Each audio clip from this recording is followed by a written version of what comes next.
Kembali lagi bersama kami di Regia Finansial. Kali ini kita akan membahas tentang apa yang bisa kalian temukan di saham Goto atau Goto Gojek Tokopedia.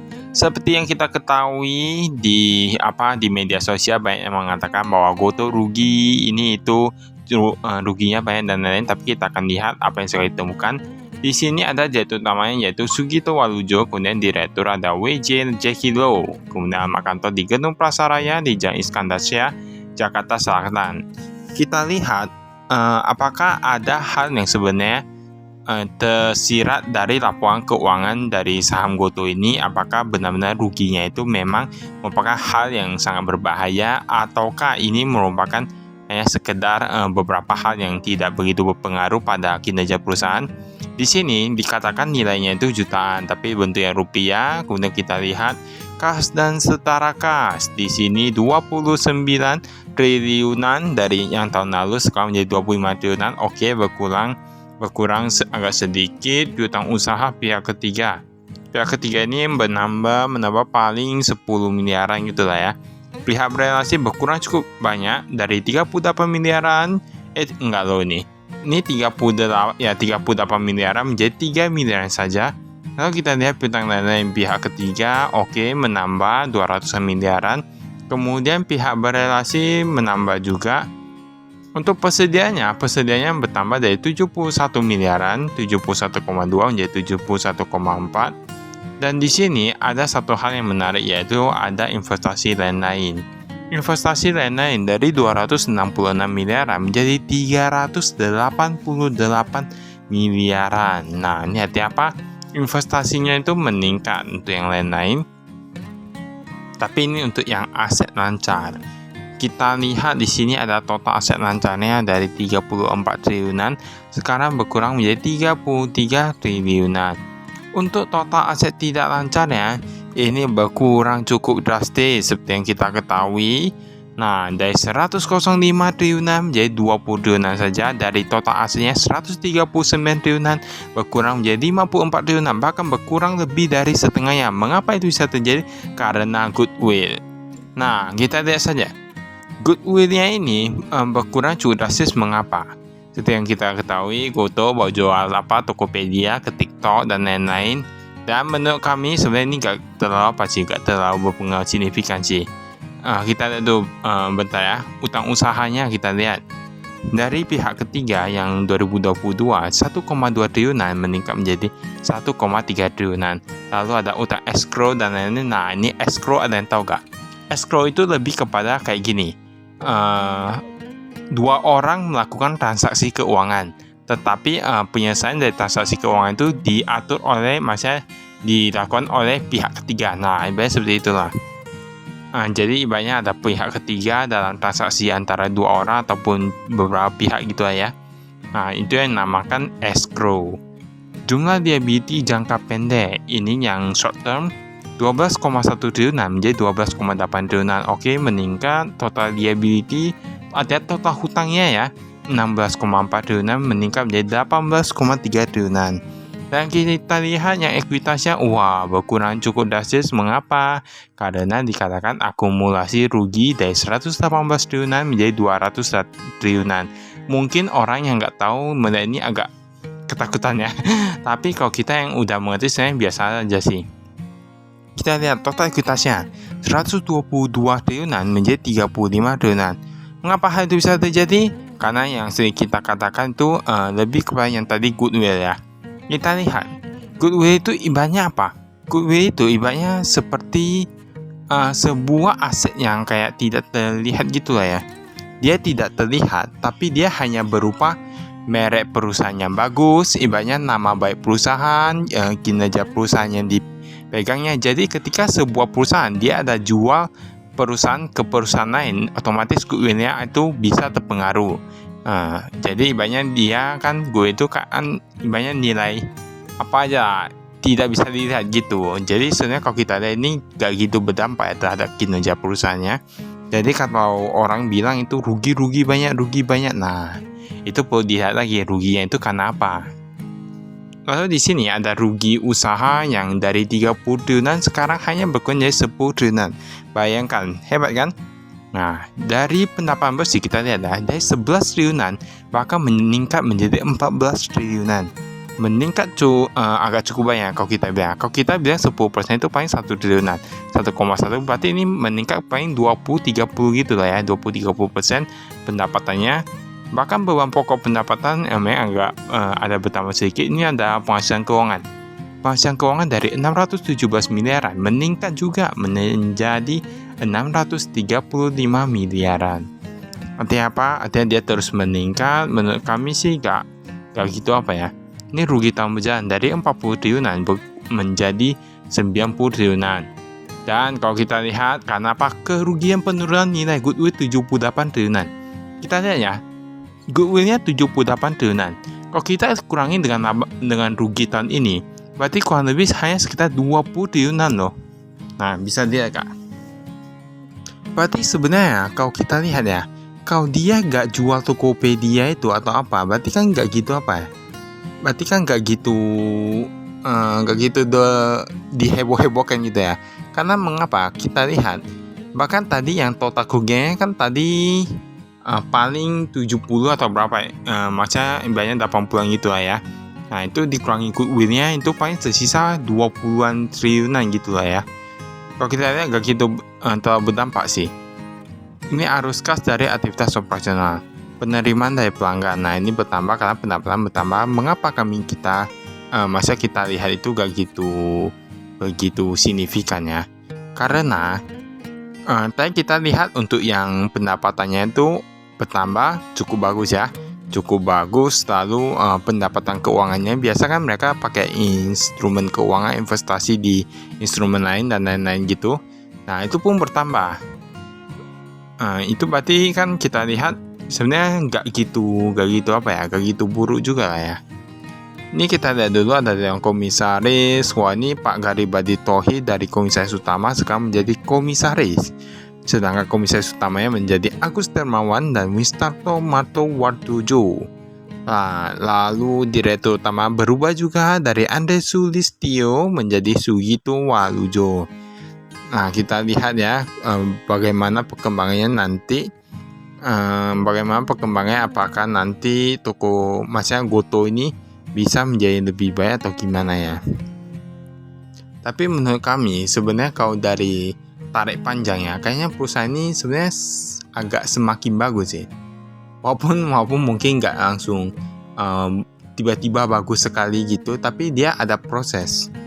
Nah, karena memang menurut kami segalanya itu butuh proses. Tapi kita nggak tahu lah ya sampai kapan perusahaan ini akan terus merugi. Nah, itu tidak bisa dipastikan. Tetapi yang penting itu ada proses, ada keberlanjutan lah ibaratnya. Ada perbaikan berkelanjutan. Nah, kita lihat di sini ada anak usahanya. Di sini dulu mereka ada jasa manajemen tiket dan acara. Nah, PT Global Loket Sejahtera dari 100% kepemilikan menjadi gak ada. Oke, mungkin penjualan atau apa gitu. Kemudian kita lihat di sini apakah ada yang berubah lagi. Wah, ini ada asetnya yang dari nol jadi ada nih. Di Kepulauan Cayman, jasa konsultasi kepemilikan 100%. Nah, ini ya, jumlah aset 2023 mencapai 2,2 triliunan. Dari 2022 itu gak ada loh asetnya. Tapi ini ada yang Goto International Finance. Nah, pernah dengar Kak? Nah, bahkan di sini kita bisa lihat mereka ada Goto International Finance, asetnya itu bertambah cukup banyak kalau kita bilang 2,2 triliunan di Kepulauan Cayman. Nah, kita pernah bilang juga ada kemarin satu perusahaan yang dia ada aset di Kepulauan Cayman juga kalau tidak salah. Bank apa itu ya? Nah, lalu kita lihat di sini. Nah, ini ada Lotus Pay Joint Stock Company. Nah, di bidang transaksi keuangan dan teknologi pembayaran. Nanti kita lihat sebenarnya yang di bidang keuangannya itu apakah ada menguntungkan atau tidak. Jangan-jangan seperti kemarin ibaratnya rata-rata rugi ya. Ini ada informasinya, ada ojek motor Bangladesh, jasa konsultasi manajemen usaha. Nah, ada acara produksi anak bangsa, Gurkha Technology Company Limited, Ini semua ada nih. Ada jasa promotor kegiatan hiburan, bisa dilihat di sini.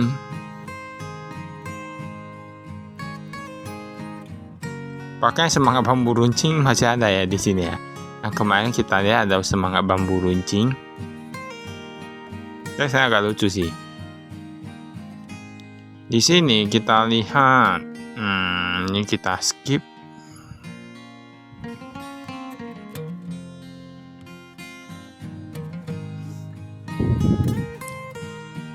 Jadi banyak yang di media sosialnya itu yang katanya melebih-lebihkan, macam melebih-lebihkan kerugiannya, bertambah terus dan lain-lain sepanjang tahun nggak pernah untung. Memang benar sepanjang tahun kayak nggak ada untungnya. Tapi misalnya kalau mereka tiba-tiba kurangi cut biayanya itu memang bisa untung. Tapi kan kita lihat berkelanjutan.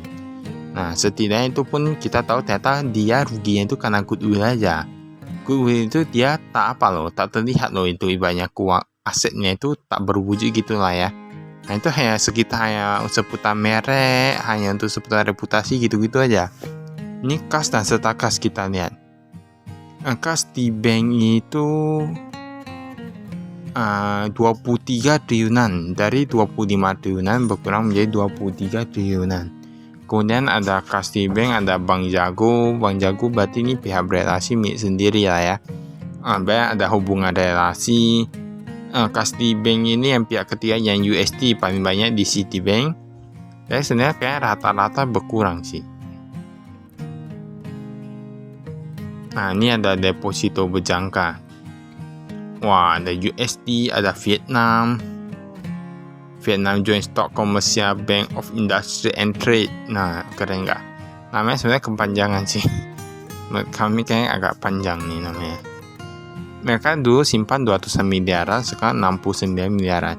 Kita lihat total deposito berjangka itu bahkan menurun 3,7 triliunan. Sekarang hanya tersisa 1,9 triliunan. Tapi menurut kami bagus sih. Mengapa? Karena ibaratnya deposito itu bunganya kecil kali. Kecuali kalau memang uangnya itu nganggur dan dia mau dalam jangka pendek atau bisa oke lah taruh di deposito ya kan.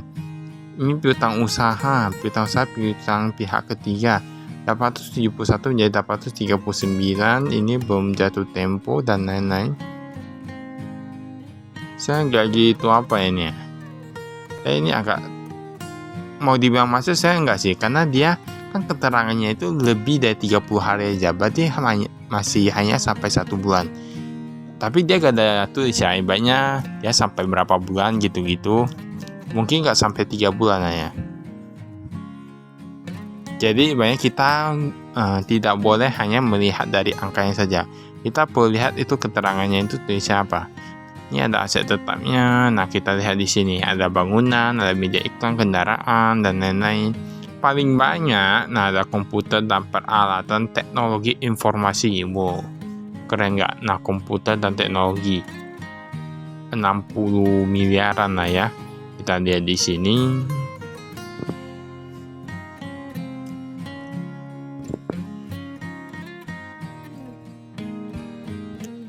Investasi pada entitas asosiasi.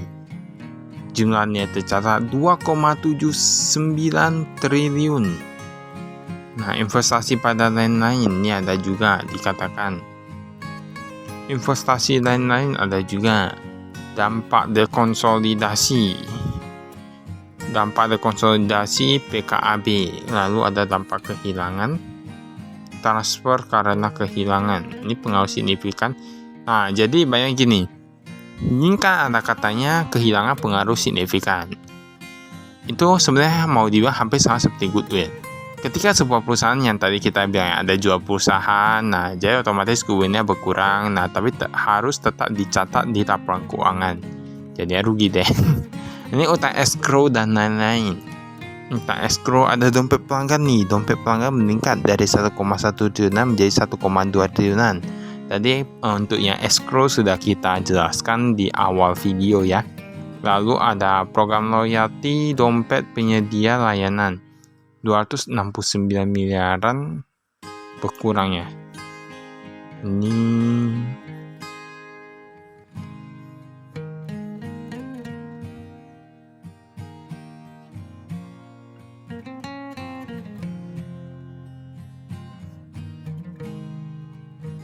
Informasi lainnya, cerukan bank atau bank overdraft.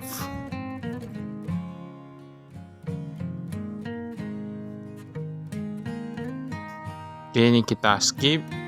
Nah, ini ada modal sahamnya. Modal saham untuk yang saat ini, kayaknya ada yang menghilang nih. Government of Singapore ini kemana ya? Kayaknya nggak ada ya sihnya, udah nggak ada ya. Kemarin kita lihat tahun lalu ya. Ini nggak bisa apa ya? Nah, tahun lalu ada Government of Singapore ada 6,5%, tapi untuk yang tahun 2023 nggak ada, udah jadi nggak ada. Sekarang ada Taobao Cina, tapi ini kayak berkurang juga Taobao Cina, dari 9,97 menjadi 9,78. Memang kalau kita lihat ya, memang tekanan jual di saham GoTo ini memang agak cukup besar, karena memang seperti untuk pemegang saham besarnya ini agak sedikit menjual gitu. Lalu ada SPF of Subco Singapore, 8,55%. Pada tahun lalu itu ada 9,82%. Tetapi kalau kita lihat William Tanuwijaya dan Andre Sulistyo kayaknya terus menambah ya. Sebenarnya gini, sebenarnya kami agak apa ya mas ya, agak cukup terkesan dengan ini Pak William Tanuwijaya. Kenapa? Karena banyak ketika semua orang tidak percaya dengan perusahaan GoTo, banyak bukan tidak percaya, maksudnya banyak yang meragukan kinerjanya, namun mereka terus berjuang, terus bekerja keras, dan terus percaya dengan apa yang mereka bangun. Nah, menurut kami ini adalah orang yang hebat sih. Menurut kami ya, karena banyak ketika seorang pemilik perusahaan, dia sangat menyayangi perusahaannya, dia pasti akan melakukan apapun untuk membuat perusahaan menjadi lebih baik ke depannya. Jadi, itulah menurut kami lah ya. Ini ada segmen operasional. Nah, kita lihat. Wah, ini ada on-demand teknologi keuangan, e-commerce, logistik, dan lain-lain. Ini minusnya rata-rata paling banyak pun 2,3 triliunan nih. Untuk yang rugi usahanya, on-demand sudah menjadi 1,5 triliunan. Nah, ini rata-rata 2,2 triliunan untuk yang e-commerce, logistik, berapa nih? 600 miliarannya. Tapi perasaan kalau tahun lalu kayaknya nggak gitu kecil sih untuk ruginya. Nah ini, soalnya nggak gitu kecil sih, tapi ini sekarang kayaknya cuma paling tinggi 2,3 triliunan. Nanti kita lihat untuk yang 2022 itu sebenarnya ruginya itu berapa. Nah ingat ya ini on demand 1,5, untuk teknologi keuangan ada 2,3 triliunan, lalu e-commerce ada 2,2, logistik ada 6,6. Nah nampak nih, on demand rugi 7 triliunan, teknologi keuangan 4,5 triliunan, e-commerce berapa itu? 8 triliunannya atau berapa itu? Berarti kan ini sudah berkurang cukup banyak nih untuk rugi usahanya. Nah itulah yang kita temukan, seperti yang kami bilang tadi itu berkurang itu ruginya itu karena goodwill aja. Tapi kalau kita lihat dari usahanya itu seperti teknologi information, untuk on demand, untuk teknologi dan logistik, e-commerce dan lain-lain itu ruginya udah berkurang cukup drastis. So bahkan e-commerce kemarin 8 triliunan. Oke lah kita jual Tokopedia katanya. Tapi untuk yang on demand, teknologi keuangan kan itu kan masih menjadi bagiannya, tapi mengapa ruginya sudah menjadi kecil dan pendapatannya itu bertambah. Nah itulah yang perlu kita pikirkan. Nah, jadi kita perlu pikir mengapa itu bisa terjadi, apakah sebenarnya perusahaan yang bagus atau tidak. Jadi sebelum berinvestasi itu kita lihat baik-baik dulu.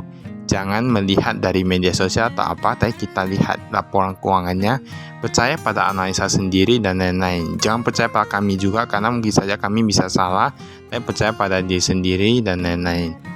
Nah, ini ada sifat atau hubungan, relation ya, pihak berelasi gitu. Ini kita skip. Nah, baiklah itu saya dari kami. Sekian dan terima kasih. Saya investasi.